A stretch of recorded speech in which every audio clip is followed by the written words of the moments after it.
बिस्मिल्लाहिर्रहमानिर्रहीम। आज हम एक्सरसाइज नंबर 1.1 का क्वेश्चन नंबर 3 करने जा रहे हैं।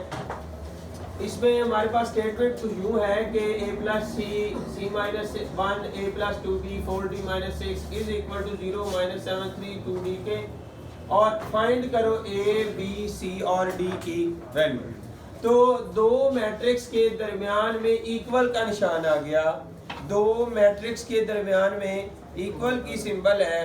तो इसका मतलब क्या है कि पहला एलिमेंट पहले मैट्रिक्स का दूसरे मैट्रिक्स के एलिमेंट के इक्वल है, और दूसरा जो एलिमेंट है दूसरा एलिमेंट उसके दूसरे रुकन के इक्वल है।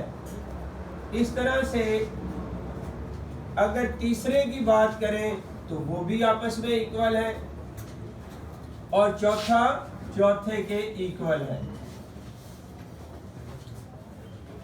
हमने इस कंडीशन को लेते हुए कि दो मैट्रिक्स इक्वल हैं, इनमें क्या किया कि पहले को पहले के साथ, दूसरे को दूसरे के साथ, तीसरे को तीसरे के साथ और चौथे को चौथे के साथ इक्वल में रख लिया। और यहाँ से अब हम a, b और c, d की वैल्यू फाइंड करेंगे। यहाँ से अगर हम देखें तो c उधर जाके क्या हो जाएगा, माइनस हो जाएगा, और यहाँ से अगर हम देखें तो -1 उधर जाके ऐड हो जाएगा, और ये आंसर क्या निकलेगा 4। ये वाली c की वैल्यू जो निकली ये वैल्यू पुट कर दें जो फर्स्ट हमने ली है क्वेश्चन इसमें।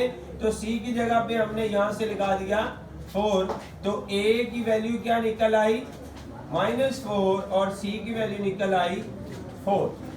ठीक है जी। अब a और c फाइंड कर चुके हैं हम इस इक्वेशन से कि a इज इक्वल टू -4 है, ये वाली वैल्यू उठा के इसमें डाल देंगे तो -4 प्लस 2b इक्वल हो जाएगा -7 के, और फिर ये -4 उधर जाएगा, काउंटिंग एक तरफ ले जाएं और abc वाली टर्म्स एक तरफ रहने दें। तो यहाँ से -4 इधर आके +4 हो जाएगा, -7 में से 4 निकलेगा तो -3 आंसर होगा, इधर 2b। हम b फाइंड करना चाह रहे हैं, तो ये दो जो मल्टीप्लाई में लिखा हुआ है, जो दो मल्टीप्लाई में लिखा हुआ है दूसरी तरफ डिवाइड हो जाएगा तो 3/2। यहाँ पे हमारे पास b की वैल्यू भी आ जाएगी। ठीक है जी।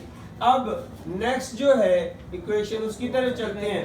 तो इसमें वो कह रहा है कि 4d - 6 = 2d, यानी d वाली दो टर्म है हमारे पास, तो d एक तरफ ले जाएं और काउंटिंग एक तरफ ले जाएं, तो 4d - 2d is equal to ये -6 है उधर जाके +6 हो जाएगा। अब 4d में से 2d निकालें तो ये 2d बचेगा, तो 2d इज इक्वल टू 6। और अगर हम d की वैल्यू फाइंड करना चाहें तो 6/2, और यहाँ पे कैंसलेशन होके आंसर हमें क्या मिलेगा 3। इस तरह से हमारे पास d की वैल्यू भी आ गई। बिस्मिल्लाहिर्रहमानिर्रहीम। अब क्वेश्चन नंबर हमारे पास है जी 5 और एक्सरसाइज है 1.2। तो इसमें कहा जा रहा है कि ये हमारे पास मैट्रिक्स हैं, इनके आप जी ट्रांसपोज फाइंड कर दें। क्या करना है जी, हमने फाइंड ट्रांसपोज फाइंड कर दें। अब मेरे भाई ट्रांसपोज जो है उसका क्या डेफिनेशन है, ट्रांसपोज की डेफिनेशन है नंबर ऑफ रोज को नंबर ऑफ कॉलम में बदल दो, नंबर ऑफ रोज को नंबर ऑफ कॉलम्स में बदल दो, या नंबर ऑफ कॉलम्स को नंबर ऑफ रोज में बदल दो। यानी हम सिंपल ये कहेंगे कि रोज जो है वो कॉलम में बदल देनी है, कॉलम जो है वो रोज में बदल देने हैं। अब हमारे पास इसका ट्रांसपोज लेने क्या तरीका है, इस साइड पर भी 80 और इस साइड पर भी हम इसके ऊपर ट्रांसपोज लगा लें। अब ट्रांसपोज जब लागू होगा, जैसे 2 के ऊपर स्क्वायर लेना हो तो 2 लगाएं, तो ये 2 जब इसके ऊपर स्क्वायर एक्टिव होगा तो 2 2 क्या लिखते हैं 4 लिखते हैं। तो अब यानी ये 2 नहीं लिखा, ये इस पे एक्शन कर गया। सिमिलरली ये जब ट्रांसपोज है, जब ये इस पर अमल करेगा तो रो कॉलम में और कॉलम रो में, तो अब ये एक कॉलम है, ये एक कॉलम है, तो ये क्या बन जाएगा रो 0 1 और -2, और ये लागू हो गया इसलिए हम ऊपर इसके नहीं लिखा।